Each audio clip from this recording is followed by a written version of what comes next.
nous avons la première interface de Eclipse à son lancement.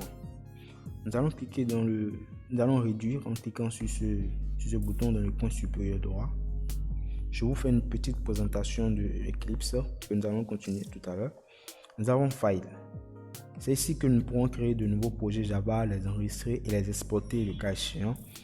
Edit, dans ce menu, nous pourrons utiliser les commandes copier, coller, etc. Dans Windows, dans ce menu, nous pourrons configurer Eclipse selon nos besoins, selon nos cours. Et au niveau de la barre d'outils, nous avons New, nous avons Save All, nous avons Debug, nous avons Run et nous avons New Java Class. On va à présent créer un premier projet. On clique sur Create et Java Project. Alors, nous allons appeler notre projet Apprendre Java. Apprendre Java. Vous pouvez soit utiliser la location par défaut, soit décocher pour changer la location. Nous, on laisse la location par défaut de Apprendre Java. Alors, vous cliquez sur le bouton Finish pour lancer la création du projet. À ce stade, une fenêtre s'affiche pour suggérer la création du fichier descripteur de module info Java du projet. On va décliner tout simplement cette offre et cliquer sur Don't Create. Pour finir, ajoutons une classe à ce projet. Je clique sur Apprendre Java, clic droit.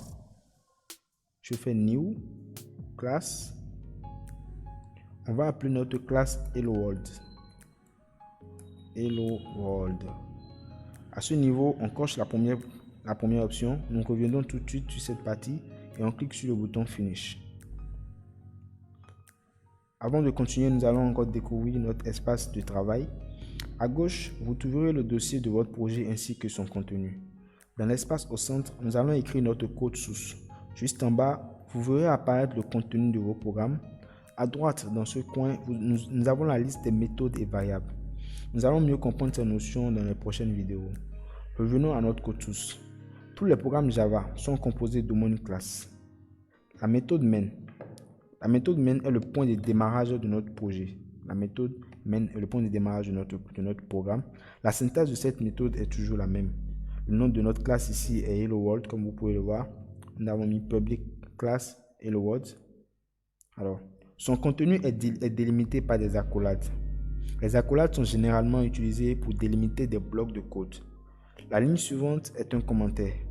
Les commentaires sont en programmation informatique des portions du code source ignorées par le compilateur ou l'interpréteur car elles sont destinées à un lecteur humain.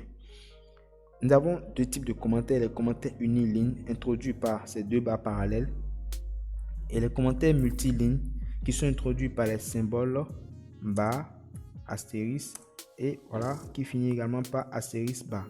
Donc la différence c'est quoi? Nous pouvons écrire un commentaire uniligne, nous ne pouvons l'écrire que sur une ligne, alors qu'un commentaire multiligne, nous pouvons l'écrire sur plusieurs lignes. Commentaire multiligne. Si j'essaie d'écrire ce commentaire, si j'essaie d'aller à la ligne après ce commentaire, je n'ai la possibilité que pour écrire du code. Voyez. Donc j'efface. À présent, nous essayons de taper la ligne de code suivante. Nous allons taper la ligne de code suivante. Système out print ln. Alors, le point virgule en Java, nous allons mettre un point virgule. Nous allons mettre entre notre méthode Hello World. Le point virgule à la fin de cette ligne, le point virgule que j'ai mis à la fin de cette ligne est très important. En Java, toutes les instructions se terminent par un point virgule. Toutes les instructions se terminent en Java par un point virgule. Alors, vous allez sûrement vous demander que signifie cette ligne de code. C'est une méthode qui nous permet d'afficher le texte passé en paramètres. Alors, la méthode c'est println. Le texte passé en paramètres c'est Hello World. Vous voyez? Nous allons exécuter notre code pour voir le résultat que nous aurons. On clique sur Run.